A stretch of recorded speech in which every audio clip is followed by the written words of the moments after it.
Hello students, देखिए अपने branches account में अब नेक्स्ट आता है अपने स्वतंत्र शाखाएं, पूर्ण लेखे रखने वाली शाखाएं, इंडिपेंडेंट ब्रांचेज। जो डिपेंडेंट ब्रांचेज है उनमें उनका जो लेखा रखता है हेड ऑफिस, वो 4 विधियां आपको मैंने बताई कि branch debtors method, branch stock method, वो स्टॉक एंड डेटर्स मेथड, और फाइनल अकाउंट मेथड, और जो थोक मूल्य विधि।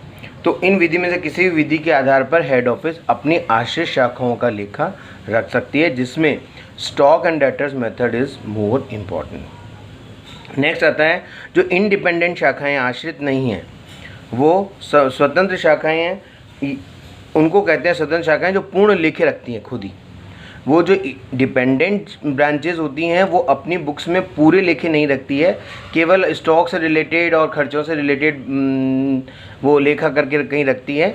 तो वो जब खर्चे और अन्य स्टॉक से रिलेटेड चीज़ें या सेल से रिलेटेड चीज़ें जब हेड ऑफिस को भेजती है, तब हेड ऑफिस उसकी सारी बुक्स को तैयार करता है। लेकिन जो डिपेंडेंट होती हैं वो एक तरीके से पूर्ण लेखे रखने वाली शाखाएं होती हैं, वो खुद अपने आप में पूर्ण शाखाएं रखते हैं। स्वतंत्र शाखा, इंडिपेंडेंट ब्रांचेज और branches keeping complete accounting records. जो शाखाएं बड़े पैमाने पर व्यापार करती है उन्हें अपने बही खाते पूर्ण रूप से रखने होते हैं। ऐसी शाखाएं स्वतंत्र एवं विस्तृत अधिकार वाली होती है। इस प्रकार की शाखाओं को निम्न विशेषताएं होती हैं।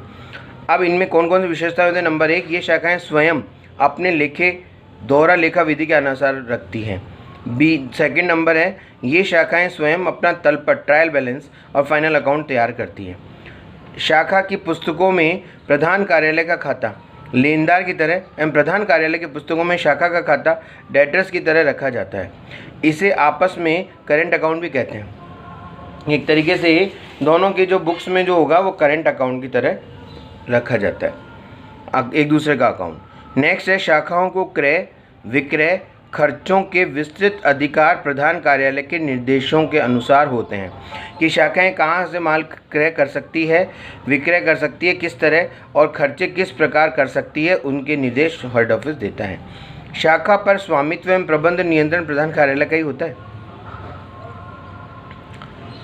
इस दशा में शाखा के लाभ हानि की गणना मुख्य समस्या नहीं है, क्योंकि शाखा स्वयं अपने अंतिम खाते तैयार करती है। जो डिपेंडेंट शाखाएं थी उनमें तो लाभ हानि का निर्धारण ही हेड ऑफिस को करना होता है, लेकिन जो इंडिपेंडेंट हैं उनके लिए लाभ हानि की कोई समस्या नहीं है, क्योंकि ये स्वयं अपने अंतिम खाते तैयार करती है। समस्या यह है कि प्रधान कार्यालय शाखा के लाभ हानि संपत्तियों व दायित्वों में अपने पुस्तकों में किस प्रकार सम्मिलित करे। कि समस्या तो बस ये है कि प्रधान कार्यालय जो हेड ऑफिस है वो शाखा के प्रॉफिट एंड लॉस को या शाखा के संपत्तियों एवं दायित्वों को अपनी पुस्तकों में किस प्रकार सम्मिलित करें। शाखा का ट्रायल बैलेंस या तलपट का प्रधान कार्यालय की पुस्तकों में समामेलन एक तरीके से इनकॉर्पोरेशन होता है, और branch trial balance in head office books. जब ब्रांचेस अपना अकाउंट्स अलग रखती है, अपनी एंट्रीज अलग रखती है, अपने फाइनल अकाउंट अलग बनाती है, तो उसका ट्रायल बैलेंस भी होगा। बिना ट्रायल बैलेंस के पहले जनरल एंट्री होती है, फिर लेजर पोस्टिंग होती है, फिर ट्रायल बैलेंस होता है। ट्रायल बैलेंस के बाद ही फाइनल अकाउंट बनाते होंगे। तो इस प्रकार जो ट्रायल बैलेंस, जो ब्रांच का ट्रायल बैलेंस होगा, उसको अपने यहाँ इनकॉर्पोरेट हेड ऑफिस किस प्रकार कर सकता है, उसके लिए देखिए स्वतंत्र शाखाएं वर्ष के अंत में अपना तलपट तैयार करती है। इसकी प्रमाणित प्रतिलिपि प्रधान कार्यालय को भेज देती है। इस तलपट में व्यक्तिगत, वस्तुगत, अवास्तविक सभी तरह के खाते होते हैं। तो जो भी उसके अकाउंट्स होंगे वो तीनों ही प्रकार में किसी भी प्रकार का हो सकता है, किसी प्रकार के तीनों ही प्रकार के हो सकते हैं, वो ट्रायल बैलेंस में होते हैं। तो तलपट प्राप्त होने पर प्रधान कार्यालय अपनी पुस्तकों में इसकी मदों का समामेलन करता है, इनकॉर्पोरेट करता है अपनी मदों का। इस समामेलन हेतु प्रधान कार्यालय निम्नलिखित में से कोई भी एक विधि अपना सकता है। प्रथम विधि है शाखा के तलपट की प्रत्येक मद अलग अलग खाता खोलकर समामेलन। प्रत्येक मद का अलग अलग खाता खोलकर समामेलन। द्वितीय विधि है शाखा तलपट की आयगत मदों का शाखा व्यापार एवं लाभ हानि खाते के माध्यम से तथा प्रत्येक पूंजीगत मद का पृथक पृथक खाता खोलकर समामेलन। तीसरी विधि है शाखा के लाभ हानि तथा शाखा की संपत्तियों एवं दायित्वों का समामेलन।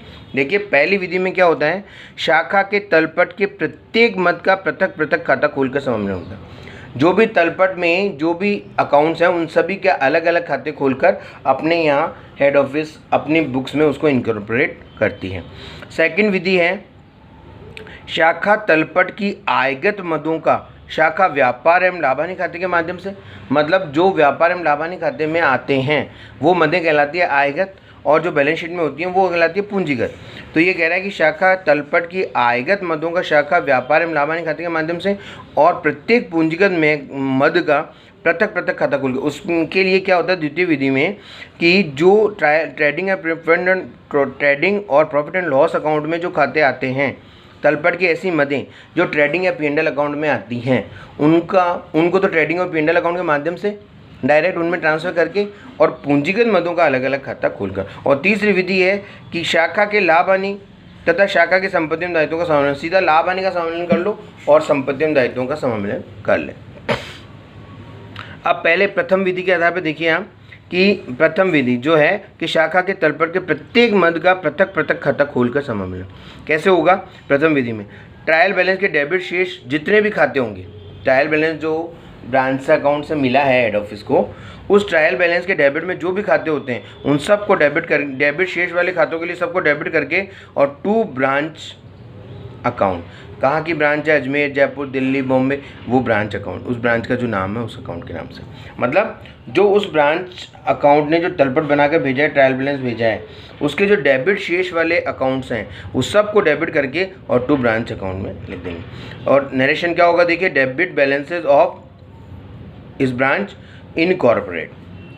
फिर ट्रायल बैलेंस के जो क्रेडिट शेष हैं उनके लिए जस्ट उल्टा हो जाएगा कि ब्रांच अकाउंट डेबिट हो जाएगा और टू जितने भी क्रेडिट बैलेंस हैं वो credit balances of branch incorporate, ये इसका नरेशन हो गया। इससे विभिन्न मदों के खाते खुल जाएंगे और ब्रांच अकाउंट बंद हो जाएगा। ये दो एंट्री करने से क्या होगा कि ब्रांच अकाउंट तो बंद हो जाएगा और ये खाते खुल जाएंगे डेबिट में हेड ऑफिस के, ये सारे खाते खुल जाएंगे, क्रेडिट में ये इधर जो आने वाले हैं क्रेडिट वाले वो खाते क्रेडिट वाले खुल जाएंगे। अब देखिए शाखा से प्राप्त तलपट में एक खाता हेड ऑफिस अकाउंट भी होता है।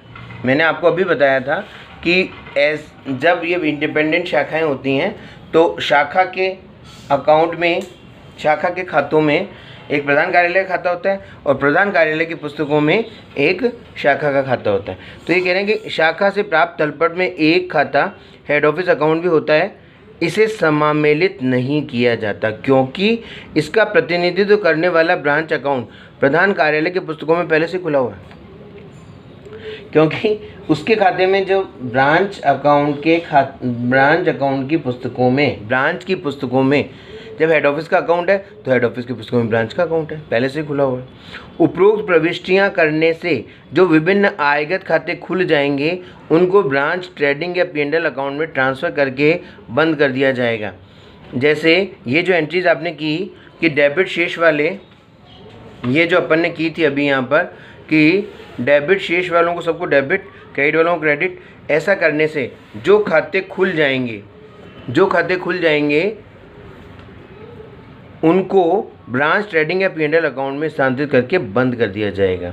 और जैसे क्लोजिंग स्टॉक के लिए closing stock to branch trading account, branch P and L account को branch P and L account debit to P and L account, वो तो सिंपल एंट्रीज होंगी ट्रेडिंग पी&एल अकाउंट की। और ये है क्लोजिंग स्टॉक के लिए ये हो जाएगी एंट्री, और ब्रांच के पी&एल अकाउंट के लिए ब्रांच का जो पी&एल आएगा वो पी&एल अकाउंट में ट्रांसफर होगा। Branch net profit transfer to head office P and L account, ये सिंपल पी&एल अकाउंट जो है वो हेड ऑफिस का है। अन्य पूंजीगत खातों के शेषों को कॉन्सोलिडेटेड बैलेंस शीट में दिखाया जाएगा। ये जो आयगत खाते होंगे उनको तो ट्रेडिंग और पी&एल अकाउंट ब्रांच अकाउंट में ट्रांसफर कर देंगे, ब्रांच का ट्रेडिंग और पी&एल अकाउंट में, और जो दूसरा होगा उसको, जो दूसरे खाते होते हैं उनको, पूंजीगत खातों को कॉन्सोलिडेटेड में दिखाया जाएगा। तो ये हो जाएगी पहली विधि, बहुत सिंपल है इसमें। तो इसका क्वेश्चन हम आगे देखेंगे नेक्स्ट क्लास में।